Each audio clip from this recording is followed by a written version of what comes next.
여러분 안녕하세요. 오늘은 100년을 살아보니 라는 책을 리뷰해 보도록 하겠습니다. 이 책을 쓰신 김형석 교수님은 연세대학교에서 오랫동안 강의를 하셨던 분이시죠. 1920년생이니까 우리 나이로 102살 정도 됐을 것 같습니다. 제가 존경하는 분이고 현재까지도 강의 활동을 하고 계신 분이죠. 고독이라는 병 감명 깊게 읽었던 기억이 나고요.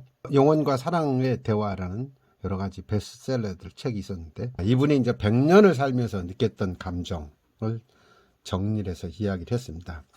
다른 사람이 그 이야기를 구술을 받아갖고 정리를 한 걸로 알고 있습니다. 똑같은 행복은 없다. 사랑 있는 고생이 기쁨이었네.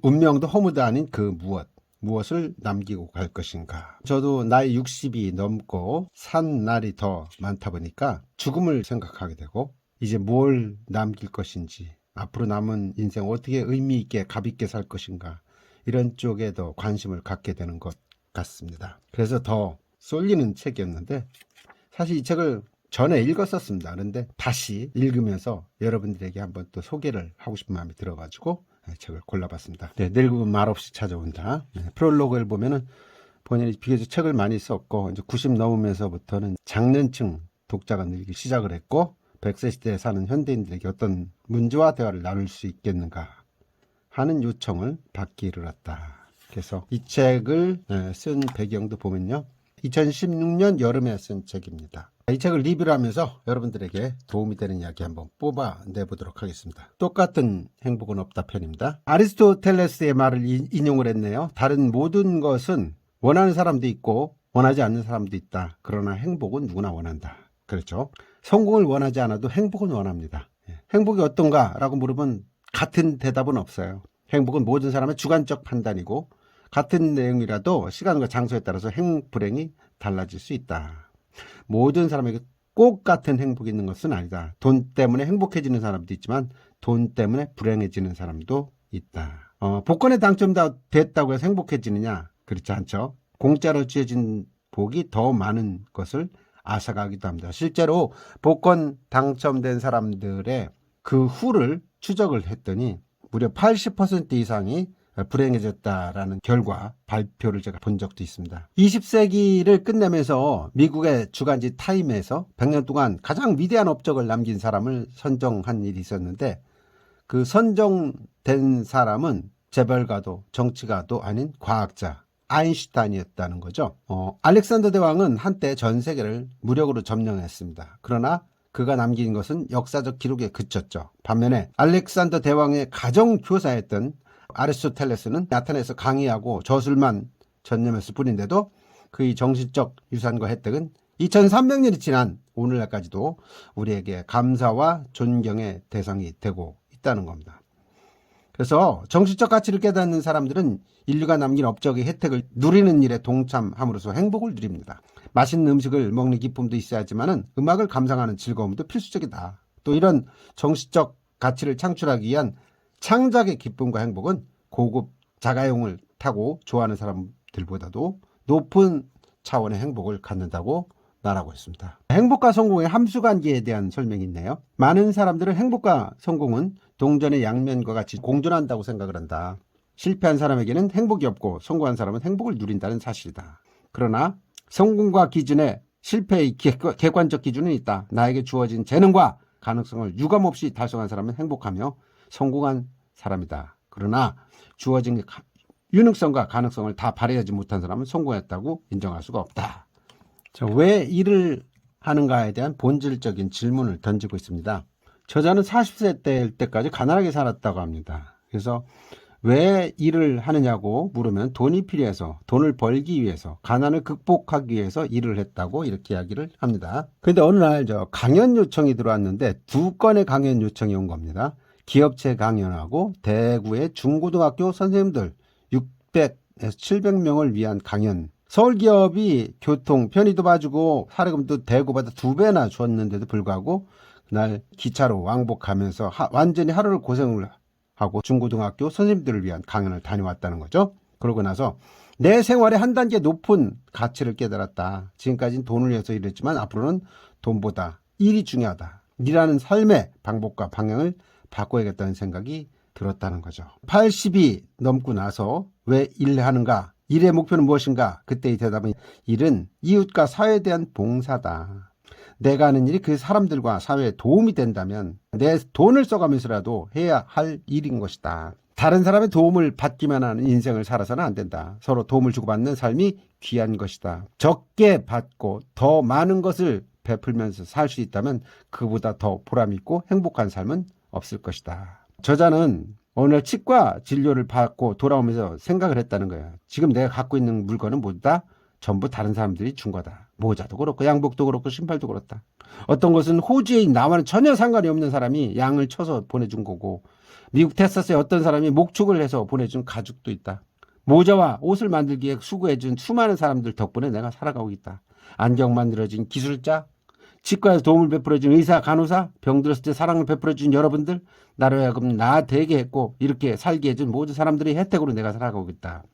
내가 갖고 있는 지식과 학문도 모두가 스승과 다른 학자들로부터 받은 것이다. 더 솔직히 말하면 내 생명과 인생 자체가 부모, 가족과 더불어 주어진 것이다. 오래 살면 좋을까? 오래전에 보았던 한 여론조사를 떠올렸네요. 90세가 넘도록 살고 싶으냐라고 물어봤더니 18%만이 그렇다라고 대답했다는 거예요. 뜻밖의 결과였죠. 무조건 오래 사는 걸 좋아할 줄 알았는데 그렇지 않더라는 거죠. 근데 사실 90 넘었는데도 신체와 정신 상태가 모두 건강한 사람은 그렇게 많지 않습니다. 건강하더라도 가족 간의 애정은 두터우나 가정과 이웃에 대해 도움을 주거나 생산적인 기여를 하는 사람은 별로 없다는 거죠. 그래서 여기 중요한 얘기를 하고 있습니다. 나도 고통을 겪어야 하고 이웃에까지 부담과 어려움을 끼치면서 오래 산다는 것은 지혜로운 생각이 아니다. 온전하게 내 몸을 건사할 수 있고 그러면서 다른 사람들에게 이타적인 삶을 살 수 있어야지 그게 진정한 의미의 장수라고 할 수 있겠죠. 그래서 행복하게 일할 수 있고 다른 사람들에게 도움이 될 때까지 사는 것이 최상의 인생이라는 생각을 해본다. 장수보다는 좀 더 오래 많은 일로 봉사할 수 있게 해달라는 조언이 장수의 가치와 의미가 될 것이다. 울림이 있는 글에 밑줄을 좀 쳐봤습니다. 인생이란 무엇인가? 나는 사랑한다. 그러므로 내가 있다는 명제가 가장 적절한 대답이다. 93세 되는 가을, 나는 자다가 깨어나 메모를 남기고 다시 잠들었다. 나에게는 두 별이 있었다. 진리를 향하는 그리움과 결례를 위하는 마음이었다. 그 짐은 무거웠으나 사랑이 있었기에 행복했다. 이부 사랑이 있는 고생이 기쁨이었네. 결혼과 가정편입니다. 결혼에 대한 생각이 바뀌고 있다고 적고 있습니다. 과거에는 결혼이 필수였는데 지금은 이제 선택으로 바뀌었다는 거죠. 그러나 이 고독감을 물리치기 위해서는 결혼이 더 나은 것 같습니다.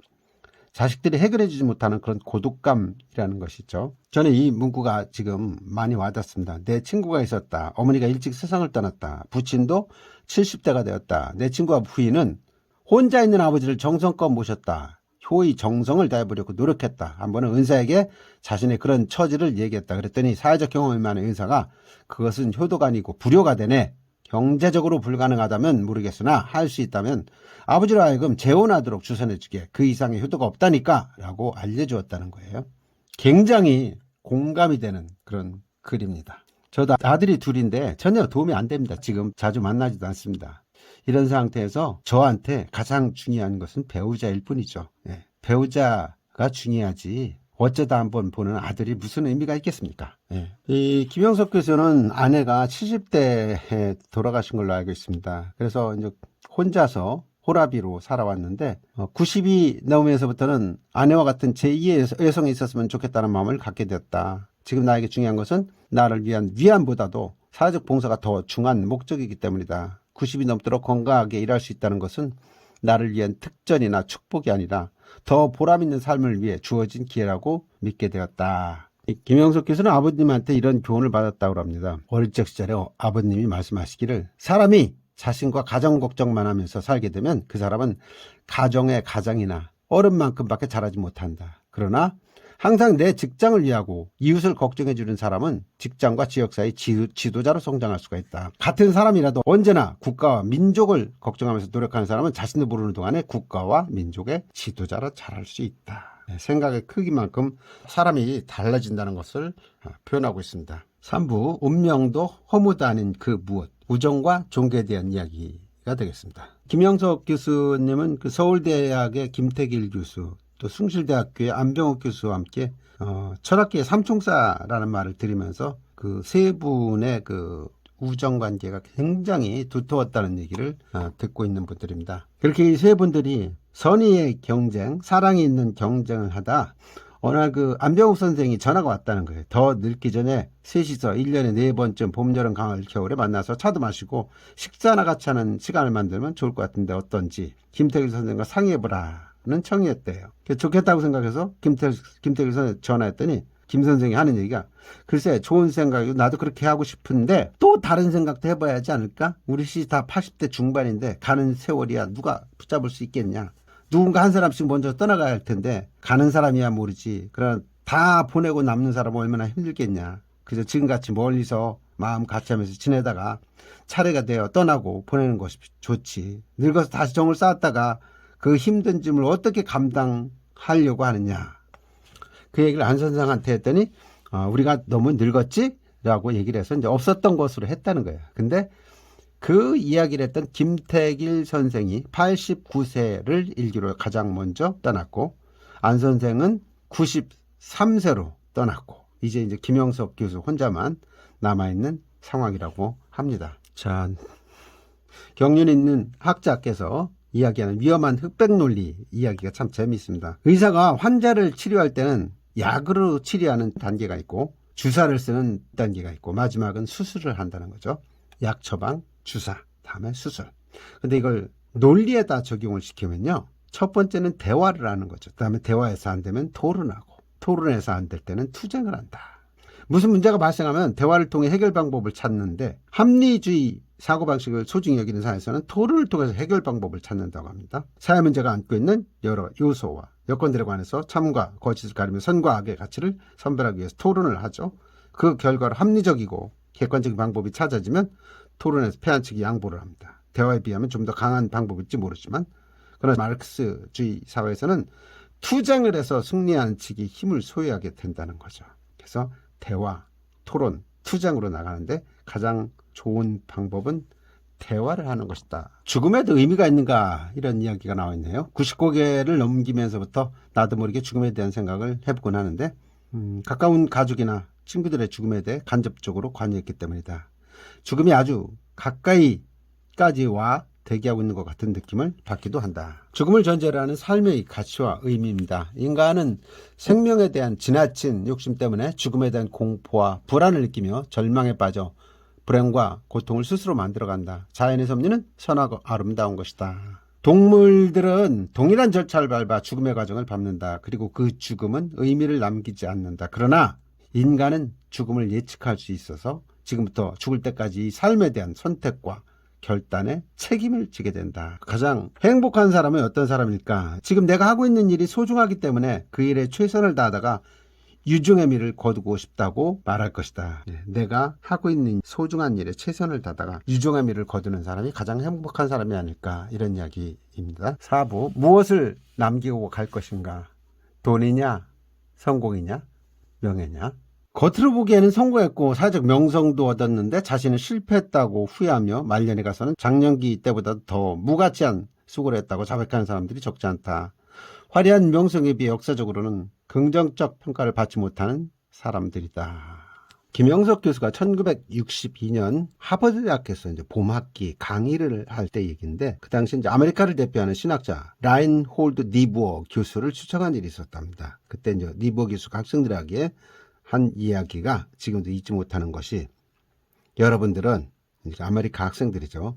여러분들은 선조들의 업적을 이어받아 세계에서 가장 여유로운 경제적 부를 누리고 있다. 만약 여러분들이 이 부를 우리끼리 즐기자라든지 아메리카를 위한 것이라고 생각한다면 아메리카는 부도 유지하지 못하며 경제적 가치도 더 창조해내지 못한다. 유산으로 물려받은 부를 세계 가난한 나라에 베풀어야 한다. 그래서 세계의 모든 나라들이 잘 사는 나라가 되면 아메리카는 그 나라들의 도움으로 더 많은 부를 누리면서 인류에게 기여할 수 있게 되는 것으로 될 것이다. 이렇게 충고를 했다는 거죠. 세상이 이렇게 바뀌고 발전해 가고 있는데 우리 사회 지도자들의 돈과 경제에 관한 관념이 아직도 초보 단계에 머물고 있다면 한국 장래가 어떻게 되겠는가.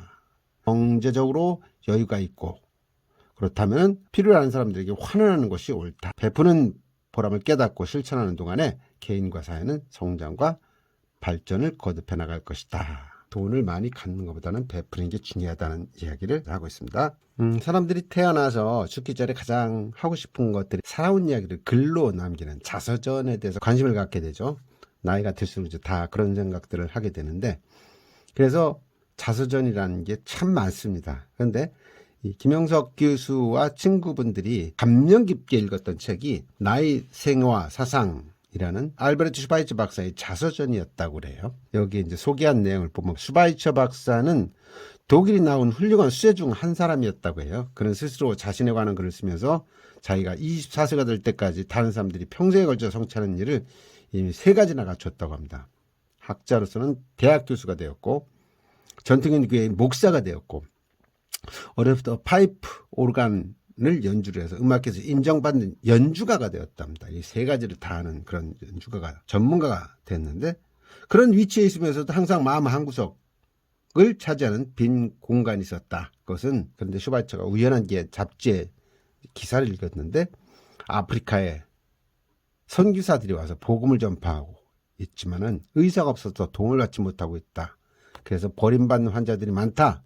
이런 기사를 읽고 의사가 돼서 버림받는 환자들을 도와야겠다. 이런 결심을 했다는 거죠. 그래서 그는 의과대학 입학원서를 제출하고, 당시 대학에서는 교수 학생의 시부를 동시에 갖는 규정이 없었는데 슈바이처는 교수직을 떠나기로 했습니다. 그래서 전체 교수회에서 특별한 혜택을 주어서 덕분에 낮에는 교수직을 하고 야간은 의과대학 수업을 받고 열심히 공부를 해서 의사 자격증을 땄다는 거죠.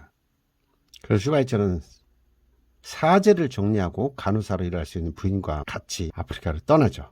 거기서 모든 것을 자기 손과 아이디어로 진행을 합니다. 작은 병원이 생기고 환자들이 찾아들기 했을 때부터는 학문과 음악의 뜻을 버릴 수가 없어갖고 잠자는 시간을 줄여서 학문과 파이프 오르간 연주에도 시간을 할애했다는 거죠. 그렇게 열심히 해서 노벨 평화상을 받게 돼서 오슬로로 갔을 때는 많은 사람들이 그를 맞이해 줬는데, 기자들이 상금 어디다 쓰실 거냐고 묻자 내가 운영하는 병원에 나병 환자를 위한 병동이 없어서 그 병동 신축하는 데 쓰겠다. 이렇게 얘기하고 90세까지 병원에서 봉사 활동을 했다고 합니다. 김영석 교수는 슈바이처의 그 자서전을 읽으면서 인간다운 삶의 궁극적인 목표가 무엇인가? 학문도 귀하고, 그러나 또 다른 사람이 대신할 수가 없는 게 예술이다. 슈바이처는 자신을 위한 모든 삶의 소유와 자산을 버리게 된 것이다. 고통을 받는 이웃들을 건강과 행복을 위해서 자신의 것을 버려야 했던 것이다. 그것이 그에게 있어서 삶의 궁극적인 목적이자 목표였던 것이다. 슈바이처는 그 종교와 철학을 전공했죠. 그러나 학문과 종교는 인간을 위한 것이지 그것들이 삶의 목적은 아니라고 생각을 했습니다. 참된 삶을 위한 수단으로서의 학문과 종교였던 것이죠. 예수의 삶의 목표와 목적은 언제나 확실했죠. 인간에 대한 희생적 사랑. 슈바이처 역시 생명에 대한 경외를 강조하면서 인간의 생명뿐만 아니라 모든 살아있는 존재의 생명성까지 존중히 여길 것을 주장을 했었죠. 예수는 미랄이 땅에 떨어져서 그러면 많은 열매를 맺는다. 그러나 죽음을 거부하고 그대로 나무리한다면 말라서 사라질 뿐이다 라고 가르쳤다고 하죠. 우리의 생명과 삶이 다 그런 것이다. 신이 있는 거죠. 다음은 새 동상에 대한 얘기입니다. 미국 LA 부근에 가면 리버사이드 카운티라는 작은 도시에 새 동상이 있다. 마틴 루터 킹, 그리고 대한민국의 안창호의 동상, 마하트마 간디의 동상이 있다고 합니다. 첫 번째 마틴 루터 킹 목사의 동상은 여러분 다 아시죠? I have a dream. 저는 꿈이 있습니다. 흑인과 백인이 똑같이 소중한 존재로 인정받는 그런 사회를 꿈꾼다. 마틴 루터 킹 목사의 꿈이었죠. 근데 그 꿈이 현실이 돼서 지금은 어떻습니까? 흑인들의 법적 지위와 자유를 보장받고 흑인 대통령도 탄생했고 흑인 여자 국무장관도 나오고 그런 상황이 벌어진 거죠. 마틴 루터 킹을 기리는 흑인의 동상이 있고, 두 번째는 이제 안창호와 간디입니다. 안창호 동상은 왜 세워져 있느냐? 이곳에 세워진 동상들은 다 미국인 동상이 아니고 흑인 동상, 한국인 동상, 인도인 동상입니다. 근데 안창호 동상이 세워진 이유 나중에 알아봤더니 도산 안창호가 선진국인 미국으로 찾아와서 밟을 곳이 없자 이 일대 오렌지 농원에서 한 농장주를 찾아가고 1급을 받으면서 알바를 했었던 모양입니다. 그때 안창호의 그 정성어린 모습을 본 농장주가 아무 연고도 없는 젊은이를 채용했는데 세월이 지나는 동안 도산의 그런 자세와 인품에 감명했고 그를 믿게 되었고 얼마 도산이 이제 곳을 떠났는데 긴 세월이 흐른 후에 여기저기 들려오는 소식 중에 그 젊은이가 후에 고국인 한국에 가서 민족을 위한 정신적 지도자가 되었다는 이야기를 듣고 재미 한국인들의 협력을 얻어가지고 그때 동상을 세웠다고 합니다. 그 다음에 이제 세워진 동상은 마하트마 간디 동상이죠. 킹 목사도 백인이 아닌 흑인이었고 도산 안창호도 한국 사람이었고 이번에 또 영국의 식민지였던 인도 지도자의 동상이 세워진 것이죠. 모든 것이 사라지고 진실이 남는다. 온갖 폭력이 사라지고 사랑이 남는다. 간디가 염원했던 인류의 희망이었죠. 자, 이 세 사람의 일생을 회상해보면 몇 가지 공통점이 나오는데 첫 번째는 세 사람 모두 역경 속에서 태어나 일생을 마쳤다는 것이죠. 두 번째는 정의사회를 위한 꾸준한 노력과 정신적 투쟁을 했던 사람이다. 또 세 사람은 다 같이 사랑이 있는 고난의 길을 걷다가 희생의 제물이 되었다. 더 많은 사람이 인간답게 살 수 있는데 도움을 주고 싶었다. 이런 것들이 이 세 사람이 갖고 있는 공통점이라고 할 수 있겠습니다. 그래서 무엇을 남기고 갈 것인가 라는 물음에 대답은 사랑을 나눠주는 삶이 가장 중요하다. 그보다 더 위대한 것은 없다. 그 사랑이 귀하기 때문에 더 높은 사랑은 죽음까지도 극복할 수 있는 것이다 라고 규정을 하고 있네요.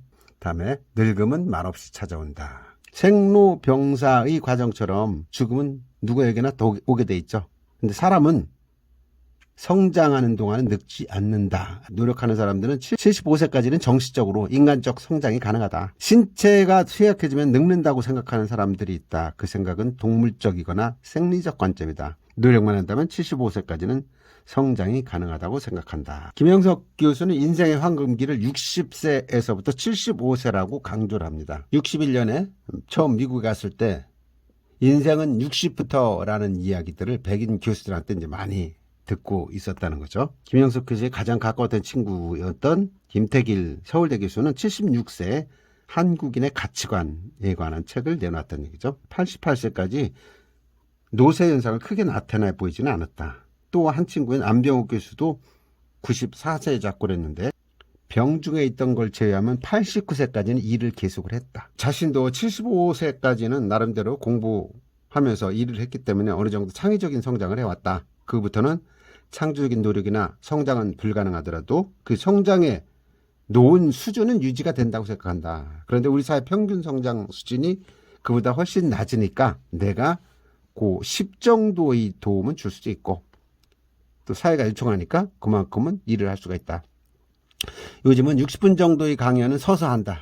그런데 그보다 긴 강연을 맡았을 때는 앉아서 하기도 한다. 차라리 60대가 되어서도 진지하게 공부하며 일하는 사람은 성장을 멈추지 않는다. 모든 것이 순조롭게 이루어지는 건 아니다. 그러나 성실한 노력과 도전을 포기한다면 그는 모든 것을 상실하게 된다. 그래서 인생에서 50에서 80까지는 단절되지 않는 한 기간으로 봐야 된다는 생각을 하고 있고 나이가 이제 들다 보니까 장수의 비결에 대해서 묻는 질문이 많이 오는데 본인이 이제 건강관리에 대해서는 잘한 건 없다. 다만 신체적인 건강에는 자신이 없었기 때문에 그게 습관이 돼가지고 지금도 신체나 정신적 무리는 하지 않는다. 그게 장수의 비결이 아닌가 이렇게 생각도 한다는 거죠.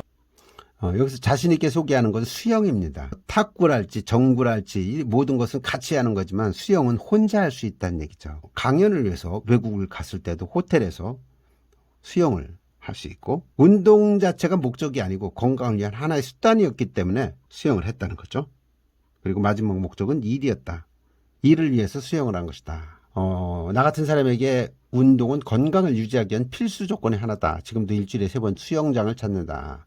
30분 정도 물속에 들어가 수영도 하고 다리 운동도 한다. 경험해보지 않은 사람들은 오늘은 피곤한데 수영은 그만두라고 권하는데 그러나 나는 수영을 함으로 해서 오히려 피곤을 푸는 가벼움을 느낀다는 거죠. 수영과 더불어 하는 운동으로서 걷기를 소개하고 있네요. 하루 50분 정도 걷는다고 합니다. 전에는 아침 시간에 산책을 했는데 80 넘기고부터는 오후에 걷는다. 체온 관계도 있고 해서 부담스럽다는 거죠. 오전에 운동하는 거. 그래서 늙은 사람에게는 운동이라는 생각보다 생활 자체가 운동을 동반하는 습관이 되어야 된다. 그래서 내 방은 2층에 있는데 하루에도 몇 차례씩 층층대를 오른다닌다. 그게 운동이라고 이야기를 해요.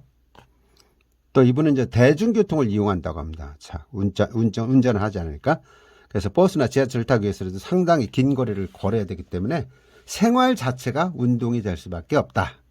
건강은 일을 위해 필수적이고 일이 목적이고 건강은 수단이다. 누가 더 일을 많이 하는가라고 물으면 내가 가장 건강한 편이라고 믿고 있다. 아직도 일을 한다는 얘기죠. 그러면서 철학자 칸트의 이야기도 했네요. 칸트가 80년을 살았는데 그 300년에 80년 살았다는 건 굉장한 장수다. 지금 우리가 100살 이상이다. 그런데 칸트도 산책 외에는 운동했다는 기록이 없다. 무엇이 그 건강을 지탱했겠느냐? 학문에 대한 열망과 열정과 일이었을 것이다. 알베르트 슈바이처 박사도 하루에 몇 시간밖에 수면을 갖지 않았다고 하는데 정신적 일뿐만 아니라 육체적인 일도 마다하지 않았다. 90이 넘길 때까지 일에 손을 놓은 일이 없었다. 그러니까 건강하게 살 수 있었다고 이야기를 합니다. 결국은 일이 중요하고 일을 위해서 운동을 한다는 얘기죠.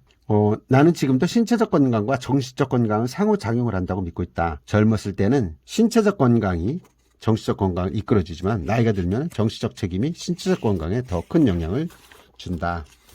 스트레스의 경우라든지 노이로제 이런 문제 등은 더욱 그렇다.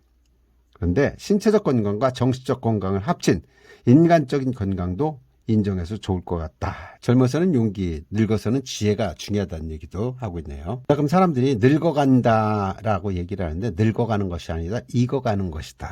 인간은 늙어가는 것이 아니고 성숙되어가는 과정이라고 보는 관념이 보편화되고 있다. 늙는다는 것은 꽃이 피었다가 열매를 맺고 그 열매가 익어가는 과정과 같은 것이다. 그 기간에 가장 중요한 것은 지혜다. 여러분들은 녹익어가는 겁니다. 노년기에 필요한 지혜는 어떤 거냐? 가장 중요한 것은 책을 읽거나 공부를 해서 지식을 넓혀가는 거다. 70대에 갖고 있던 지식을 접거나 축소하지 말고 필요한 지식을 유지하거나 넓혀가는 일. 아는 것이 뒤지게 되면 후배나 동료 사이에 처진다. 지식을 넓혀가는 노력은 어려운 일이 아니다. 책을 읽는 즐거움을 더해갈 수도 있고 기회가 주어지는 대로 강인에 참석하는 것도 필요하다. 공부하는 자세가 중요하다는 얘기입니다. 취미생활의 즐거움도 이야기하고 있죠. 여러 해 전에 일본에서 어떤 실시된 여론조사가 있었는데 60대 중반 여성들에게 어떤 삶이 행복한가라고 물었더니 가장 불행한 사람은 아무 일도 없이 세월을 보낸 사람, 행복을 느끼지 못하는 사람은 가족과 더불어 세월을 보내고 옛날 친구들과 때때로 만나는 여성들이었다는 거죠. 반면에 새로운 행복을 찾아 누린 사람은 세 가지였는데 첫째, 공부를 시작한 사람. 두 번째, 취미활동을 계속하는 사람. 세 번째, 봉사활동에 참여했던 사람들. 이런 사람들이 훨씬 행복하더라는 얘기죠. 노후에 일이 없는 사람이 가장 불행하다. 그런 의미에서 학자나 예술가들은 축복받은 사람들이다. 왜? 학문이나 예술에는 정년이 없죠? 네, 맞습니다. 노후에는 일이 없는 사람이 가장 불행하다. 그 일을 미리부터 준비해 두자는 생각이다. 노후를 위해 경제적 준비를 하는 사람들은 많다. 그러나 일을 준비하려고 하지는 않는다. 그러면서 이런 이야기도 했네요. 구름 사진가가 되면 어떻겠느냐. 앞으로 나한테 10년의 건강과 시간이 주어진다면 하고 싶은 일이 있는데 농촌에서 어려서 자랄 때부터 하늘의 구름을 바라보는 것을 좋아했다. 그래서 내가 하고 싶은 일은 사진 기술을 배워가지고 구름들을 찍어서 사진을 남기는 작업을 하고 싶다. 그런 작업을 한 사람의 사진첩이 있다면 구해. 마지막으로 사랑한다는 것을 위해 주는 것이다. 그러면서 제가 사랑이 있는 고생이 행복이었다는 사실을 깨닫는데 90년이라는 세월이 걸렸다. 그렇게 많은 사랑을 받아오면서도 그 사실을 외면하고 살았다. 다시 한번 교단에 설 수 있다면 정성껏 제자들을 위하고 사랑해주고 싶다. 결국 사랑이 가장 중요하다는 그런 얘기를 하는 것 같습니다. 이렇게 해서 사람은 성장하는 동안 늙지 않는다. 인생의 황금기는 60에서 75세라고 얘기하는 김형석 교수의 100년을 살아보니 라는 책을 한번 리뷰를 해봤습니다. 저도 지금 나이가 64살인데 인생의 황금기를 맞고 있다고 생각을 하고 있습니다. 열심히 책을 읽고 다른 사람들에게 베풀며 아는 지식을 나누며 또 일을 하면서 살아가는 삶을 계속 유지해야겠다는 그런 생각을 했습니다. 지금까지 100년을 살아보니에 대한 리뷰를 마쳤습니다. 내용이 좋았다면 구독, 좋아요, 그리고 댓글 부탁드리겠습니다. 여러분 감사합니다.